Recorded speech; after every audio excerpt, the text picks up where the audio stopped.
I'm going to make a video about the leaven of the Sadducees. You've probably heard this story if you've been around, if you've read the Bible. This is John 20, verse 24. This is after Jesus' resurrection. The 10 of them have witnessed his resurrection. Thomas was not there. So, verse 24, but Thomas, one of the 12 called Didymus, was not with them when Jesus came. The other disciples therefore said to him, "We have seen the Lord." But he said to them, "Except I shall see in his hands the prints of the nails, and put my fingers into the prints of those nails, and thrust my hand into his side, I will not believe." Now this is, these are 10 disciples.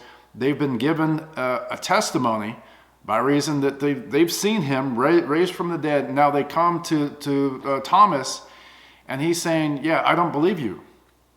And what he's saying is, "I want evidence."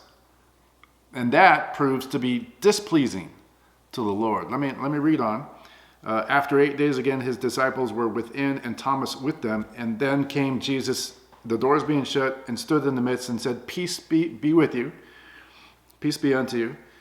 Then he said to Thomas, "Reach hither thy finger, and behold my hands, and reach hither thy hand, and thrust it into my side, and be not faithless, but believing." Jesus was not pleased with the demand for evidence. You can see that today with some of these discernment ministries. They're starting to demand evidence. That is the leaven, the puffed up mind, speaking forth things, and it is not pleasing to God that they would demand evidence for miracles, for healings, for the supernatural revelations of sorts, for God speaking. Yeah, they contest almost everything, and it is not pleasing to God. But this is shared leavened bread, meaning there are groups of them. There are other ministers who are joining together, and they all have the same arguments. And these are mostly arguments. And Thomas, and let me go on, verse 28, and Thomas answered and said, "My Lord and my God." That's all he could say when he saw the resurrected Jesus standing before him. His demand for evidence was not pleasing. Jesus said, verse 29, "Thomas, because you have seen me, and you have believed, blessed are they that have not seen and yet believe." So Jesus is saying, believing because Jesus spoke about it.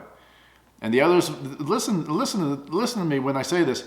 The others had a testimony, a God-given experience and a testimony, and they came to him and they said, "We have seen the Lord." And he said, "I don't believe you. I am not going forward with this. I need evidence before I go forward with this." That was the kind of denial.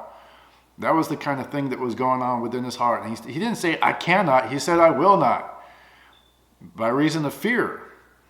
And that fear was the fear of the Sadducees. The Sadducees ultimately were the ones who really got riled up in the crowd saying, "Put Jesus to death." They didn't want him alive. Yeah, that little bit of argument became an enmity, became anger and hatred. And they started proclaiming he's a deceiver, and he's misguiding all of Israel, all the children of God, and so they wanted him dead.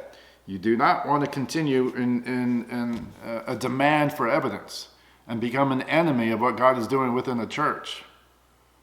Yeah, it might be hard to believe the supernatural. Beware of the leaven of the Sadducees. It's being shared today. It's around today. It's not pleasing to God.